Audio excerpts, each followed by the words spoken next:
Tunnel 2016 की best thriller survivor film है। दिखाया जाता है ली जंग सू को, जो अपनी कार में फ्यूल भरवाता है, फिर वह वहां से निकल जाता है। उसके पास केक और 2 पानी के बोतल हैं। कुछ दूर जाने के बाद उसे एक टनल मिलता है। वह उस टनल के अंदर चला जाता है। तभी उसे अजीब सा आवाज़ सुनाई पड़ता है। कुछ देर बाद लाइट ब्लिंक करने लगता है। वह पीछे देखता है, टनल गिर रहा होता है। वह गाड़ी को तेज भगाता है, लेकिन आगे से टनल कोलैप्स कर जाता है। वह टनल के अंदर फंस जाता है। कुछ देर बाद वह कार का लाइट ऑन करता है। उसके चेहरे पर धूल पड़ा हुआ है।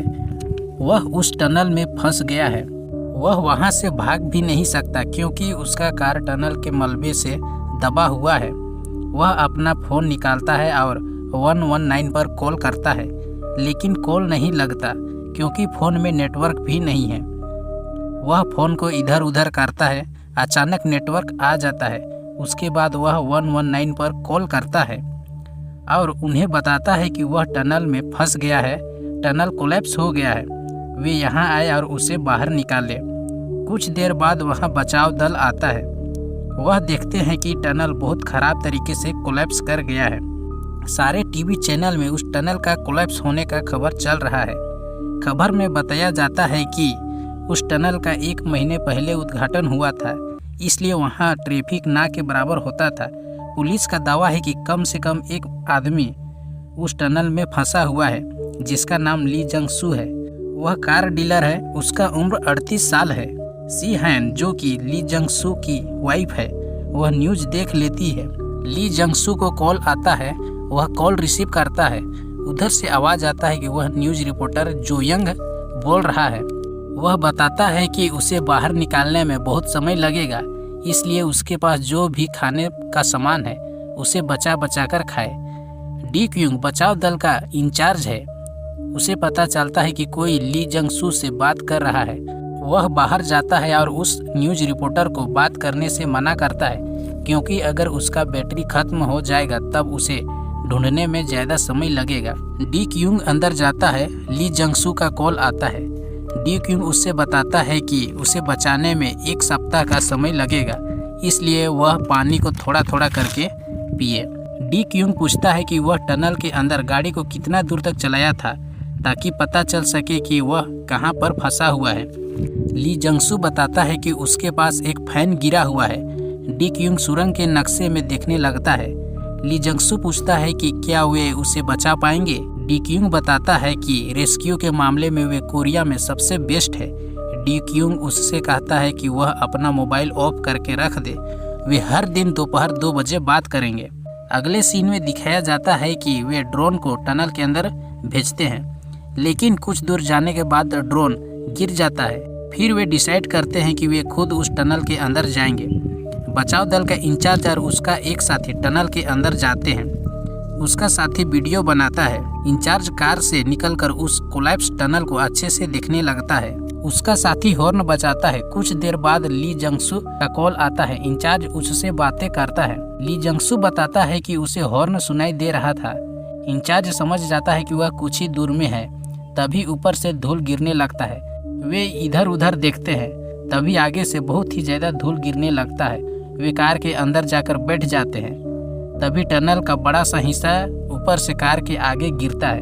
वे कार को चालू करते हैं और वहां से निकलने लगते हैं। जैसे जैसे वे बाहर की तरफ निकलते हैं, वैसे वैसे टनल कोलैप्स करते जाता है। वे दोनों बाहर निकल जाते हैं। वे तुरंत ली जंग सू को कॉल करते हैं। उधर उसका वाइफ दौड़ते हुए आती है। इंचार्ज मिस्टर ली से बातें करता है। ली जंग सू बताता है कि वह ठीक है। फिर वह अपने वाइफ से भी बात करता है। उसके पास जो पंखा गिरा हुआ है उसमें नंबर 3 लिखा हुआ है। वह उस बात को इंचार्ज को बताता है। अगले दिन बचाव दल उस जगह पर ड्रिलिंग करते हैं, जिसके ठीक नीचे पंखा 3 लगा हुआ था। यह जमीन से 180 मीटर अंडरग्राउंड है। अगले दिन ली जंग सू ठीक 12 बजे अपने बोतल से 1 कैप के बराबर पानी अपने मुंह में डालता है और उसे बंद करके रख देता है, क्योंकि उसे पानी को 1 सप्ताह से अधिक दिनों तक चलाना है। फिर वह केक निकालता है और छोटा टुकड़ा खाता है और उसे भी रख देता है। कुछ देर बाद वह देखता है कि वहाँ पर पंखे के पीछे एक कुत्ता भी है। ली जंगसू आवाज लगाता है कि क्या कोई उसके आसपास है। तभी एक लड़की की आवाज आती है। ली जंगसू पूछता है कि वह ठीक है। लड़की बताती है कि वह हिल डुल नहीं पा रही है। ली जंगसू लड़की का मदद करने के लिए उस तरफ आता है। ली जंगसू देखता है कि वह पूरी तरह फंसी हुई है, वह पत्थर से दबा हुआ है। वह कार के अंदर जाता है और उस पत्थर को हटाने की कोशिश करता है, लेकिन वह उसे नहीं हटा पाता। ली जंगसू पूछता है कि वह ठीक है। वह बताती है कि उसे एक तरफ दर्द दे रहा है। लड़की पूछती है कि वे कितने दिनों से यहाँ फंसे हुए हैं। ली जंगसू बताता है कि वे 2 दिन 7 घंटों से यहाँ फंसे हुए हैं और बचाने के लिए बाहर पूरा सिस्टम लगा हुआ है। लड़की पूछती है वे कब बाहर निकलेंगे। ली जंगसू बताता है कि वे 1 हफ्ते में बाहर निकल जाएंगे। लड़की उससे पानी मांगती है। ली जंगसू अपना एक बोतल लाकर उसे पानी पिलाता है। वह उस कुत्ते को भी पानी पिलाता है। लड़की मोबाइल ढूंढने को बोलती है। ली जंगसू देखता है कि उसका मोबाइल टूट चुका है। वह अपने मोबाइल से उसके माँ के पास कॉल करता है और उसे बात करवाता है। वह लड़की अपनी माँ को बताती है कि वह मीना है, वह टनल में फंस गई है। लड़की रो रही होती है। थोड़ा देर बात करने के बाद वे फोन रख देते हैं। फिर ली जंगसू अपने कार में चला जाता है, थोड़ा केक खाता है और उसे वहीं रख देता है। तभी वहाँ कुत्ता आता है और उसका केक को खा जाता है। कुछ देर बाद मीना ली जंगसू को बुलाती है। ली जंगसू उसके तरफ आता है। मीना उससे पानी मांगती है। ली जंगसू पानी लाने अपने कार में जाता है और पानी लेकर आता है। वह देखता है कि उतने ही देर में मीना मर चुकी है। ली जंगसू के आंखों में आंसू आ जाते हैं। वह उस पत्थर को किसी तरह हटाता है। वह देखता है कि लोहे का छड़ उसके शरीर में धंसा हुआ है, जिसके कारण मीना की मौत हो गई। ली जंगसू अपने कार में जाता है और इंचार्ज को कॉल करता है। इंचार्ज उसे यूरिन को स्टोर करके रखने के लिए बोलता है, क्योंकि ऐसी परिस्थितियों में यूरिन भी काम आएगा। अगले सीन में ली जंगसू देखता है कि कुत्ता कुछ खा रहा है। वह देखता है एक प्लास्टिक जिसमें कुत्ता के खाने का सामान है। कुत्ता को कुछ दे देता है और वह बाकी अपने पास रख लेता है। अब ली जंगसू के पास खाने पीने का सामान में केवल यूरिन और कुत्ते का खाना बचा हुआ है, जिसे खाकर उसे काफी दिन रहना है। अगले दिन ली जंगसू बचाव दल से बात करता है। वे बताते हैं कि उन्हें खुदाई करने में और 10 दिन लगेंगे। ली जंगसू का इस टनल में टोटल 24 दिन हो गए हैं, 10 दिन और लगने वाले हैं। ली जंगसू कुछ दूर में एक लोहे के सरिये को देखता है, जिसमें पानी बूंद बूंद करके गिर रहा होता है। वह उस पानी को बोतल में स्टोर करता है और उसे पीता है। इधर टनल का खुदाई का काम खत्म हो जाता है। वे ली जंगसू से बात करते हैं। उससे पूछते हैं कि क्या उसे ड्रिलिंग की आवाज़ सुनाई दिया। ली जंगसू बताता है कि कोई भी ड्रिलिंग का आवाज़ सुनाई नहीं दिया।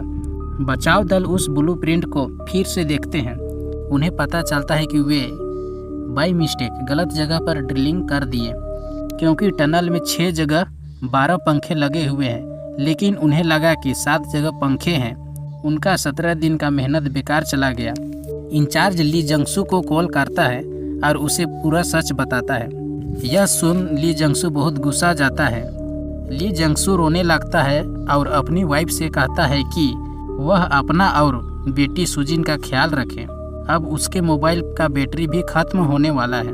अगले सीन में सभी इंचार्ज को एक मीटिंग में बुलाया जाता है, जिसमें डी क्यूंग भी शामिल होता है। वे बताते हैं कि अलग अलग जगह से बहुत सारे केसेस आया हुआ है, जिसमें 40-50 लोग फंसे हुए हैं। इधर कुछ वर्कर्स काम कर रहे होते हैं। तभी मशीन का ब्लेड टूटकर एक व्यक्ति के सीने में जाकर लगता है, जिससे उस व्यक्ति का मृत्यु हो जाता है। सी हैन अपनी माँ से बातें करती है। तभी वहाँ एक बुढ़िया आती है और उसके दरवाजे में पत्थर मारती है। वह बताती है कि उसके पति को बचाने के लिए काम करते हुए उसका बेटा का मृत्यु हो गया है। सी हैन रेडियो स्टेशन जाती है और ली जंगसू के लिए मैसेज छोड़ती है। वह हाडो टनल के कंस्ट्रक्शन के लिए साइन कर दी है, जिसके कारण हाडो टनल का काम फिर से शुरू होने वाला है। दरअसल रेस्क्यू ऑपरेशन के कारण हाडो टनल का कंस्ट्रक्शन रोका गया था। इधर इंचार्ज न्यूज चैनल में देखता है कि हाडो टनल का कंस्ट्रक्शन शुरू करने की बात हो रही है, तो वह तुरंत साइट की तरफ निकल पड़ता है। वह उस गड्ढे के अंदर जाता है, क्योंकि उसे पता लगाना है कि ली जंगसू अभी भी जिंदा है या नहीं। इधर एक व्यक्ति आता है और इंचार्ज को बाहर निकाल देता है। उस जगह को सील कर दिया जाता है और उसमें विस्फोट किया जाता है। ली को पता चल जाता है, वह खुद को किसी तरह बचाता है। इंचार्ज बैठा होता है, तभी एक व्यक्ति उस मशीन को लेकर जाता है। इंचार्ज देखता है कि उसमें कुछ हलचल हो रहा है। उसे समझ आता है शायद ली जंगसू अभी भी जिंदा है। वह चिल्लाने लगता है और सभी को वार्न करता है कि विस्फोट रोक दे। इधर ली जंगसू अपनी कार का हॉर्न को बार बार बजाता है। तमाम कोशिश करने के बाद भी विस्फोट को नहीं रोक पाता है और विस्फोट कर दिया जाता है। कुछ बचाव दल के लोग अंदर जाते हैं और ली जंगसू को वहां से बाहर निकालते हैं। वह अभी भी जिंदा है लेकिन गंभीर हालत में है। ली जंगसू इस टनल के अंदर 35 दिनों तक सरवाइव किया। यह अब तक का सबसे बड़ा रिकॉर्ड है और वह सरकार को धन्यवाद करना चाहता है। यह वीडियो आपको कैसा लगा हमें कमेंट करके जरूर बताएं और वीडियो को लाइक शेयर और चैनल को सब्सक्राइब कर दें।